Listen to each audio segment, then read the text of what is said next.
আসসালামু আলাইকুম রহমতুল্লাহি ওয়া বারাকাতুহু। আলহামদুলিল্লাহ ওয়াসসালাতু ওয়াসসালামু আলা রাসূলিল্লাহ ওয়া বা'দ। সুপ্রিয় দর্শক শ্রোতা ভাই বোন, আমাদের জীবনে এমন কিছু সময় আসে যখন দেয়ালে পিঠ থেকে যায়, যখন আমাদের নির্দিষ্ট চাওয়া পূরণ করা ছাড়া আর বিকল্প কোনো পথ সামনে খোলা থাকে না।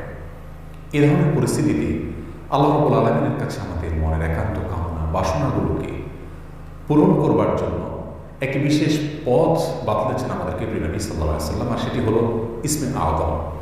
ইসমে আযম মানে হলো মহান নাম।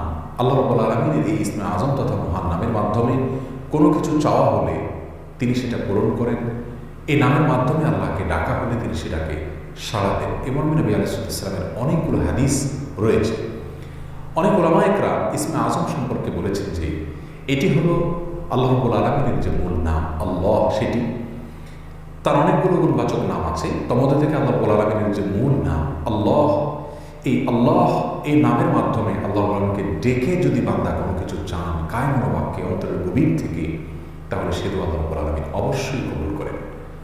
এজন্য কোনো কিছু আল্লাহ আলমের কাছে যাওয়ার আগে যদি আল্লাহ বলে ডেকে ভালোবাসা থেকে, আস্থা থেকে, ভরসা থেকে, কায় মনোবাক্যে দীনতাহীনতার সাথে আল্লাহকে ডেকে যদি কেউ দোয়া করেন, তাহলে সে দোয়া আল্লাহ রাব্বুল আলামিন ফিরিয়ে দেন না।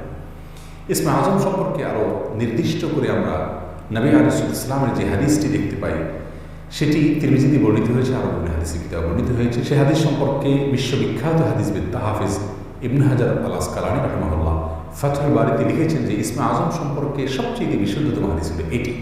আর সেটি হলো এই যে বুরায়দা রাদিয়াল্লাহু আনহু বর্ণনা করেছেন, এক ব্যক্তি নামাজের মধ্যে একবার কিছু বাক্য বলে উঠলেন। নবী সাল্লাল্লাহু আলাইহি ওয়াসাল্লাম তার কথাগুলো শুনলেন।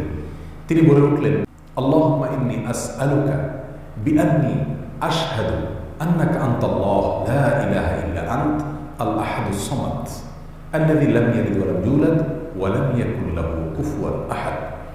তার মুখে এই বাক্যগুলো শুনে নবী আলাইহিস সালাম বলেছেন, নিশ্চয়ই এই লোকটি ইসমে আযম পাঠ করেছে। ইসমে আযমের মাধ্যমে আল্লাহ রাব্বুল আলামিনের কাছে কোনো কিছু চাওয়া হলে তিনি সেটা ফিরিয়ে দেন না।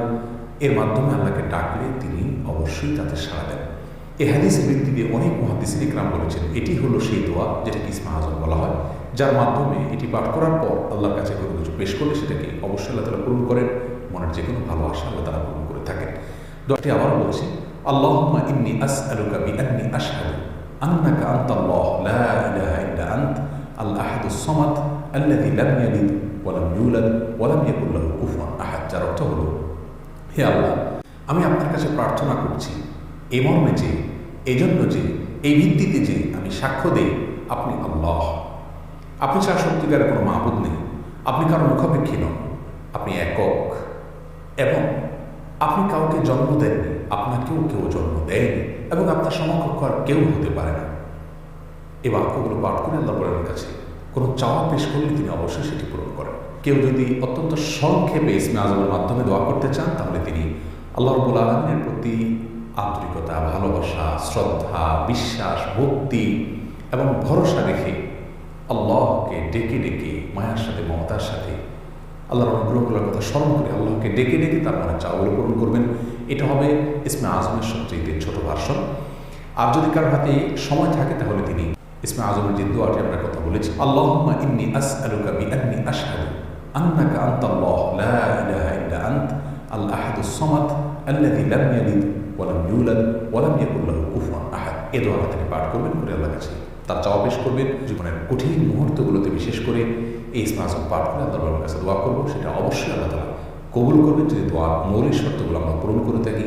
হালাল বক্ষণ করা, কায় মনোবাক্যে দোয়া করা এবং দোয়ার ক্ষেত্রে আন্তরিকতা এবং ঐকান্তিকতা থাকা, এই বিষয়গুলোকে যদি খেয়াল করে আমরা দোয়া করি, ইনশাআল্লাহ বিদিনিল্লাহ আল্লাহ তাআলা আমাদের সেই দোয়া পূরণ করবেন। কোন কারণে সেই দোয়া যদি পূরণ হতে আমরা না দেখি, তাহলে সন্দেহাতীতভাবে আমাদের বিশ্বাস রাখতে হবে এটা পূরণ এই মুহূর্তে না হওয়ার মাঝে আমাদের জন্য কল্যাণ নিহিত আছে। আল্লাহ তাআলা এর বিনিময়ে আমাদেরকে আখিরাতে দিবেন। এছাড়াও দোয়ায়ে নুসের মাধ্যমে লা ইলাহা ইল্লা আনতা সুবহানাকা ইন্নী কুনতু মিনাজ জালিমিন, এটা পাঠ করেও যদি কেউ দোয়া করেন, তার মাধ্যমে আল্লাহ দোয়া কবুল করেন। এমন হাদিস বর্ণিত হয়েছে। আল্লাহ তাআলা আমাদের সবাইকে ইসমে আযমের মাধ্যমে আল্লাহর কাছে জীবনের কঠিন মুহূর্তগুলোতে দোয়া পেশ করার তৌফিক দান করুন। আসসালামু আলাইকুম ওয়া রাহমাতুল্লাহ।